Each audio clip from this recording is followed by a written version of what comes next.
사람들은 항상 밖을 본다. 얼마를 벌고 싶은지, 어떤 직업을 갖고 싶은지, 어떤 환경에서 살고 싶은지, 하지만 정작 자신이 누구인지에 대해서는 깊게 생각하지 않는다. 그리고 그게 당신의 한계를 만든다. 당신은 절대 자신이 그릴 수 없는 수준의 삶을 살 수 없다. 자기 이미지는 당신의 소득 상한선을 결정한다. 당신의 말투, 당신의 선택, 당신이 받아들이는 기회, 모두 다 나는 이런 사람이다 라는 무의식적 기준에서 움직인다. 가난한 사람들은 자신을 작게 본다. 나는 원래 이 정도야. 저 사람은 특별하니까 그렇지. 나는 그런 인생은 상관없어. 이 말들은 겸손이 아니다. 그건 자기 자신에게 걸어놓은 족쇄다. 당신은 지금 당신이 허락한 수준만큼만 살고 있다. 그 기준은 외부에서 정한 게 아니다. 당신의 뇌 속, 당신의 이미지 속에 존재한다. 자기 이미지를 바꾸지 않으면 아무리 새로운 목표를 세워도 그 목표는 당신의 무의식에 의해 거절당한다. 왜냐하면 당신은 마음 깊은 곳에서 나는 그 정도가 아니야 라고 믿고 있기 때문이다. 부자들은 돈보다 이미지를 먼저 바꾼 사람들이다. 그들은 자신을 보는 방식을 바꿨다. 나는 영향력 있는 사람이다. 나는 가치를 창출하는 사람이다. 나는 고급스러운 환경에 어울리는 사람이다. 그 이미지가 그들의 언어를 바꾸고 자세를 바꾸고 결정을 바꾸고 결국 수입을 바꿨다. 당신은 지금 무엇을 할 수 있는가 보다. 어떤 사람이라고 믿고 있는가가 훨씬 더 중요하다. 왜냐하면 믿음이 행동을 결정하고 행동이 습관이 되고 습관이 인생을 만들기 때문이다. 자기 이미지는 거울 앞에 서서 나는 괜찮아 라고 말하는 수준의 얘기가 아니다. 그건 당신이 평소 어떤 자리에서 불편함을 느끼는지, 어떤 사람 앞에서 주눅이 드는지, 어떤 대화 주제를 피하는지에서 다 드러난다. 예를 들어 당신이 연봉 3천만 원을 벌고 있다고 하자. 그리고 당신은 5천만 원까지는 가능해 라고 말한다. 그런데 막상 자신보다 훨씬 많은 돈을 벌고 있는 사람 앞에 가면 몸이 경직된다. 말이 줄고 눈치를 본다. 이건 입으로는 5천을 말하지만 무의식은 나는 거기까지는 못 가라고 말하는 것이다. 이게 바로 자기 이미지의 실체다. 바꿔야 한다. 근본부터 스스로를 보는 시선 자체를 다시 세팅해야 한다. 마치 컴퓨터 운영체제를 재설치하듯 낡은 자기 이미지 파일들을 지우고 새로운 마인드셋을 심어야 한다. 가난한 이미지로 부자의 삶을 실행할 수 없다. 부정적인 셀프 토크로 긍정적인 인생을 그릴 수 없다. 그래서 당신이 해야 할 첫 번째는 나는 어떤 사람이다라는 문장을 당신이 되고 싶은 수준에 맞춰 다시 쓰는 것이다. 나는 영향력 있는 사람이다. 나는 고가의 서비스와 잘 어울리는 사람이다. 나는 매달 1,000만 원을 벌어도 이상하지 않은 사람이다. 나는 좋은 환경과 자연스럽게 연결되는 사람이다. 처음에는 거짓말처럼 느껴질 것이다. 불편할 것이다. 하지만 그 불편함은 변화의 시작이다. 지금 당신이 불편함을 느끼는 지점이 당신이 멈춰 있는 경계선이다. 그 선을 넘기 위해선 새로운 자기 이미지가 필요하다. 자기 이미지는 마인드셋의 뿌리다. 네가 어떤 사람이라고 믿는가는 네가 세상을 어떻게 해석할지를 결정한다. 같은 상황에서도 어떤 사람은 기회다라고 말하고 다른 사람은 불가능하다고 말한다. 그 차이는 실력이 아니라 정체성에서 온다. 가난한 마인드셋은 늘 방어적이다. 저건 나랑 상관없어. 난 그런 거 해본 적 없어. 난 그냥 현실적으로 살래. 현실적인 게 뭔가? 그건 결국 내가 익숙한 수준에서만 살겠다는 선언이다. 그리고 그 선언이 당신의 수입, 인간관계 영향력을 정해진 테두리 안에 가둔다. 마인드셋을 바꾸기 위해서는 의도적인 생각 훈련이 필요하다. 나는 그럴 자격이 있다. 나는 지금까지와는 다른 방식으로 세상을 볼 수 있다. 나는 충분히 그릇이 된다. 이런 문장을 매일 반복해라. 처음에는 뇌가 거부할 것이다. 익숙한 회로는 늘 불편함을 거부하려 하기 때문이다. 하지만 반복은 재설정이다. 생각을 바꾸면 느낌이 바뀌고 느낌이 바뀌면 행동이 달라진다. 자기 이미지의 변화는 작은 말투부터 시작된다. 남 앞에서 고개를 들고 말하는가, 결정을 내릴 때 나는 이런 쪽이 좀 약해서요 라는 말을 피하는가, 주어진 기회를 아직은 부담스러워요 라며 내려놓고 있지는 않은가. 당신이 반복하는 작은 말들, 그게 당신의 마인드셋을 보여주는 증거다. 이제는 신념이다. 신념은 단순한 생각이 아니다. 신념은 당신 안에 깊게 박혀 있는 자기 정체성의 기준선이다. 당신이 진짜로 믿고 있는가? 말로 확인되지 않는다. 당신이 어떻게 반응하느냐로 드러난다. 누군가가 성공 스토리를 얘기했을 때 속으로 저건 나랑은 다른 세계지라고 생각한다면 그게 당신의 신념이다. 신념이란 당신이 불편해하는 모든 순간에 가장 선명하게 드러난다. 부자들은 자기 신념을 훈련한다. 나는 부족하더라도 가능성은 있다. 나는 선택당하는 사람이 아니라 선택하는 사람이다. 나는 고수준의 삶을 살아도 괜찮은 사람이다. 이 신념이 결국 외부의 태도를 바꾼다. 왜냐하면 세상은 당신이 당신을 대하는 방식대로 당신을 대하기 때문이다. 다음은 명확성이다. 자기 이미지가 바뀌고 신념이 세워졌다면 이제 어디로 가는가가 분명해야 한다. 많은 사람들이 무난하게 성공을 원한다. 돈 좀 벌고 싶어요. 자유롭게 살고 싶어요. 좋은 삶을 원해요. 하지만 이건 너무 흐리다. 뇌는 구체적인 목표 없이는 에너지를 집중하지 않는다. 나는 어떤 방식으로 돈을 벌 것이다.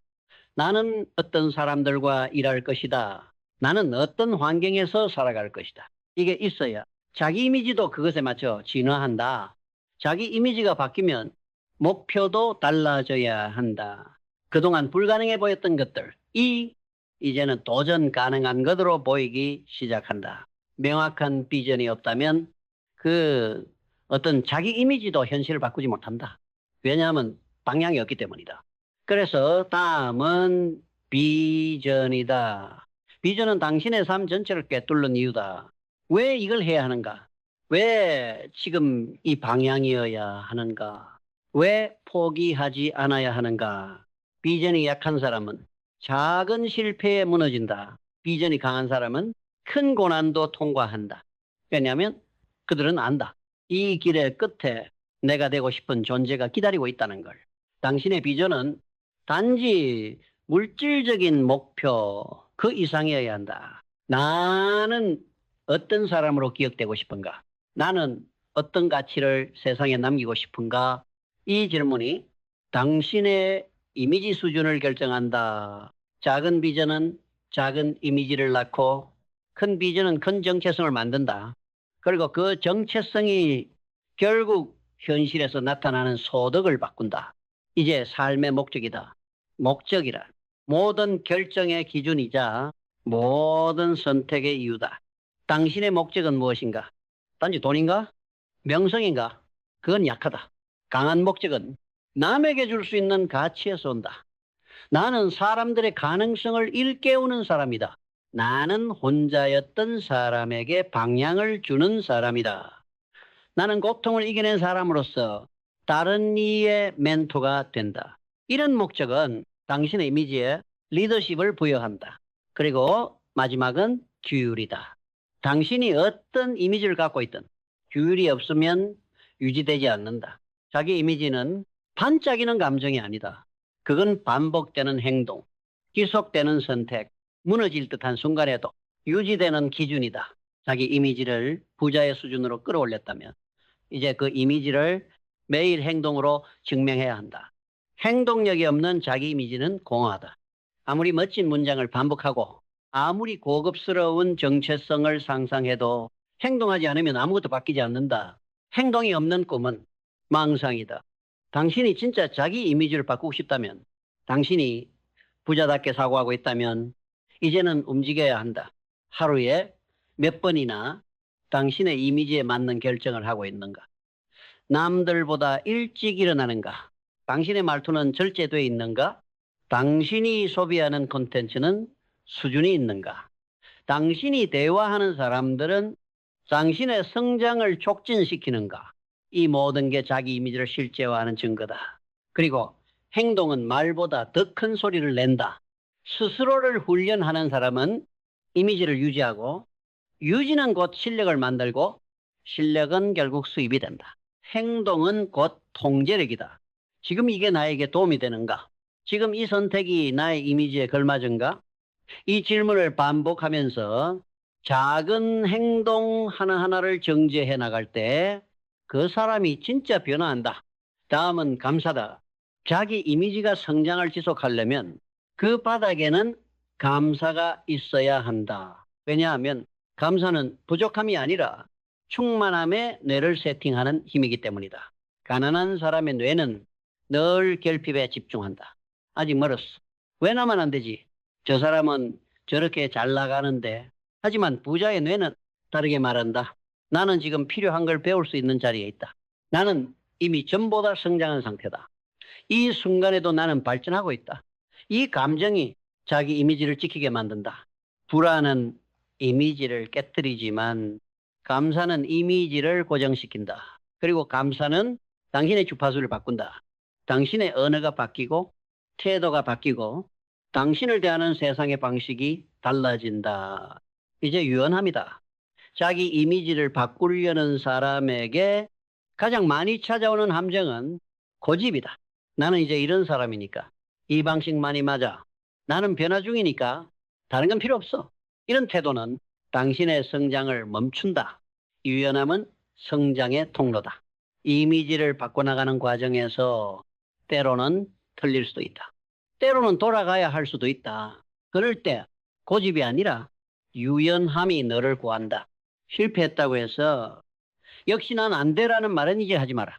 그건 과거 이미지의 목소리다. 대신 이렇게 말하라. 이번엔 방법이 틀렸을 뿐이야. 나는 계속 조정하고 성장하고 있다. 이 태도가 너의 자기 이미지를 더욱 정교하게 만든다. 이제 회복력이다. 자기 이미지를 바꾸는 과정은 절대 직선이 아니다. 분명히 흔들린다. 실패한다. 좌절한다. 하지만 거기서 드러나는 게 진짜 실력이다. 진짜 이미지다. 무너졌을 때 다시 자기답게 일어날 수 있는가? 여기서 모든 게 갈린다. 가난한 이미지의 사람은 무너지면 핑계를 만든다. 이건 나랑 안 맞아. 난 원래 이런 사람이 아니었어. 그리고 옛날 자기로 돌아간다. 반면 부자의 이미지를 가진 사람은 넘어져도 그 이미지에 맞게 다시 선다. 지금은 실패지만 나는 이걸 통과할 사람이다. 이 고통도 내가 더 큰 사람이 되기 위한 훈련이다. 회복력이 강한 사람은 자기 이미지를 상황에 맞춰 깎지 않는다. 오히려 그 이미지를 상황보다 위에 둔다. 그게 리더의 자세고 부자의 뇌다. 그리고 마지막은 배움이다. 배우지 않는 사람은 결국 예전 이미지로 돌아간다. 왜냐하면 사람은 자신이 아는 만큼만 행동하고 믿는 만큼만 결정하기 때문이다. 계속 배우는 사람은 계속 확장된다. 지식뿐 아니라 감정의 깊이, 사고의 구조, 선택의 정확성도 커진다. 배움은 내 이미지를 끌어올리는 가장 확실한 사다리다. 새로운 관점을 들을 때 당신의 뇌는 질문한다. 나는 이런 사람이 될 준비가 되어 있는가? 그리고 당신이 그 질문에 예라고 답할 수 있을 때 진짜 변화가 시작된다. 이제 마무리다. 당신의 인생은 지금 당신이 허락한 수준까지만 올라간다. 당신이 그릴 수 없는 삶은 절대 도달할 수 없다. 당신은 어떤 사람인가? 당신은 어떤 존재로 세상을 대하고 있는가? 당신이 지금 거절하고 있는 기회들, 피하고 있는 대화들, 불편하다고 느끼는 관계들, 그 모든 것이 당신의 자기 이미지를 보여주고 있다. 이제는 당신 안에 있는 작고 약한 기준을 깨부술 때다. 가난했던 언어는 버려라. 낡은 자기 설정은 지워라. 부끄럽게 움츠러들던 자세는 끝내라. 이제 이렇게 선언하라. 나는 이제 스스로를 새롭게 정의한다. 나는 고수준의 선택을 하는 사람이다. 나는 그럴 자격이 있다. 나는 그릇이 된다. 그리고 행동하라. 그 이미지에 걸맞은 말투로 그 이미지에 맞는 리듬으로 그 이미지가 원하는 태도로. 그때 당신의 소득은 달라질 것이다. 세상이 당신을 대하는 방식도 달라질 것이다. 왜냐하면 자기 이미지가 당신의 인생을 결정하기 때문이다. 그리고 이제 당신이 그 이미지를 다시 쓰기로 결정했기 때문이다.